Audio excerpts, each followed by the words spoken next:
پھر بھی کہتے ہیں ہم سے یہ آلے چمن، یہ چمن ہے ہمارا تمہارا نہیں ہے۔ کل ایک انتہائی افسوسناک واقعہ جو کہ ڈسٹرکٹ باجوڑ کے اندر پیش آیا، اور جو پاکستان کے اندر ایک بڑھتی ہوئی دہشت گردی ہے اور اس کی جو ایک لہر ہے، جس کی جو ایک تسلسل ہے اس کے اندر برقرار ہے، اور ایک روایت یہ بھی برقرار رکھی گئی کہ اس بار بھی دوبارہ ایک عالم کو ٹارگٹ کیا گیا، ایک مولوی کو ٹارگٹ کیا گیا، ایک مدرسے سے پڑھے ہوئے انسان کو نشانہ بنایا گیا۔ مولانا جہاں زیب صاحب، جن کا تعلق عوامی نیشنل پارٹی سے تھا،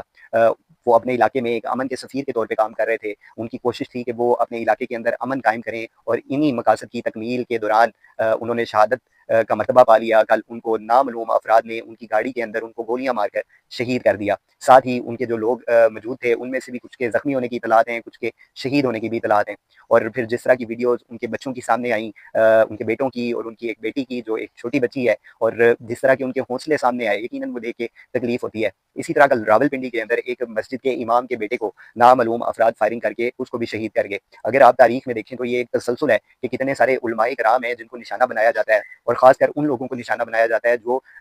اسلام کے نفاذ کی بات کرتے ہیں، اللہ کے جو قوانین ہیں ان کو آئین پاکستان کے اندر شامل کرنے کی بات کرتے ہیں۔ جب کوئی ایسا قانون پاس ہونے لگتا ہے جو شرعی طور کے اوپر جائز نہیں ہوتا، یا جس کا جو امپیکٹ ہوتا ہے، جو پیچھے ان کے موجود طبقہ ہوتا ہے، وہ سارا ایک لبرلزم سے بڑا ہوتا ہے، تو وہ سارا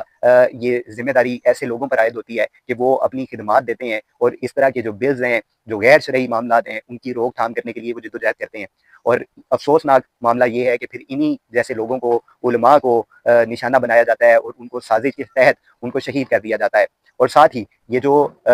مولانا جہاں زیب صاحب شہید ہوئے، اس سے پہلے مولانا سمیع الحق صاحب کی شہادت کی، پھر مولانا حامد الحق صاحب، پھر اسی طرح کئی سارے جو علماء کرام ہیں جو وقتاً فوقتاً جن کو ٹارگٹ کیا گیا اور ان کو شہید کیا گیا، یعنی یہ فرمایا کرتے تھے کہ ہمارے جو جنازے ہوں گے وہ ہمارے حق کا فیصلہ کریں گے۔ تو اس وقت یہ جو لبرلزم ہے اس کے اوپر ایک کھلا تماچا ہے اس کے چہرے کے اوپر، کہ جس طرح کے جنازے پھر ہمیں ایسے لوگوں کے دیکھنے میں سامنے آتے ہیں جن کو زیادہ تر لوگ جانتے بھی نہیں ہوتے، لیکن جب ان کے انتقال کی، ان کی شہادت کی خبر سامنے آتی ہے تو لوگوں کا جو ایک سمندر ہے وہ ان کے جنازے میں شرکت کرنے کے لیے پہنچ جاتا ہے۔ اور دوسری جانب اگر آپ لبرلزم کا مشاہدہ کریں تو آپ کو ایسی خبریں بھی نظر آتی ہیں کہ لوگ لاشیں وصول کرنے سے انکار کر دیتے ہیں، لوگ جنازہ پڑھنے سے انکار کر دیتے ہیں۔ یہ ساری صورتحال، یہ جو ایک طبقہ قائم کیا جاتا ہے خاص طور کے اوپر جو کہ لبرلزم کو پروموٹ کر رہا ہے اور ایک باقاعدہ انڈسٹری بنائی جا رہی ہے، یہ سارے معاملات بڑے اس پاکستان کے جو مستقبل کے لیے ہیں وہ انتہائی خوفناک اثرات رکھتے ہیں، اور یہ ایک انتہائی افسوسناک معاملہ ہوا ہے۔ ہم دعا گو ہیں کہ اللہ رب العزت جو مولانا جہاں زیب صاحب ہیں، ان کے جو لواحقین ہیں، خصوصاً ان کے بیٹے ہیں، ان کے جو اہل خاندان ہیں، ان کو صبر جمیل عطا فرمائے۔